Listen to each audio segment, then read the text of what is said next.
হযরত আবু বকর রাদিয়াল্লাহু তাআলা আনহু ইসলামের জন্য তার জীবন, সম্পদ ও শরীরকে বারবার কুরবানি করেছেন।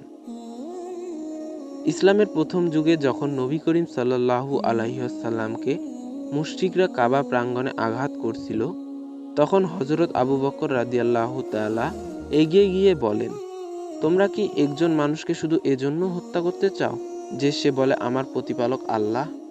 একথা বলার পর কুরাইশ মুশরিকরা তাকে নির্মমভাবে মারধর করে, এমনকি চেহারা ও শরীর এতটাই রক্তাক্ত হয় যে দেখে চেনা যায় না। তারপরও তিনি ধৈর্য হারাননি এবং নবীজির প্রতি ভালোবাসা থেকে এই কষ্ট স্বেচ্ছায় সহ্য করেছেন।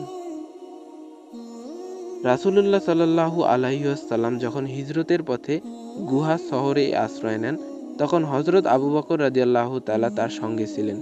তিনি গুহার ভেতরে নিজের কাপড় দিয়ে ছিদ্র বন্ধ করেন এবং যেসব ছিদ্র বন্ধ করতে পারেননি সেগুলো নিজের পায়ে চেপে ধরেন। এক ছিদ্র দিয়ে বিষাক্ত সাপ তাকে দংশন করে, কিন্তু নবীজিকে বিরক্ত না করার জন্য তিনি কষ্ট সহ্য করে চুপচাপ বসে থাকেন। এমনকি চোখ দিয়ে অশ্রু ঝরে। নবীজির জিজ্ঞাসায় তখন তিনি বলেন, ইয়া রাসূলাল্লাহ, আমাকে সাপে কামড়েছে। রাসূল সাল্লাল্লাহু আলাইহি ওয়াসাল্লাম তখন নিজের পবিত্র থুতু লাগিয়ে তাকে শেফা দেন।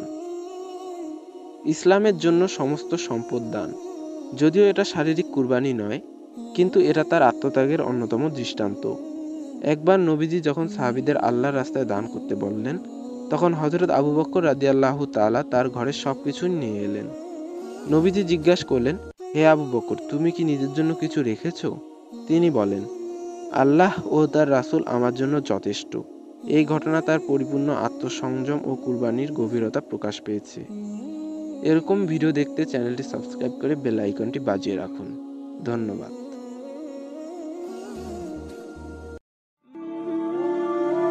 আলোর দৃষ্টিপথ।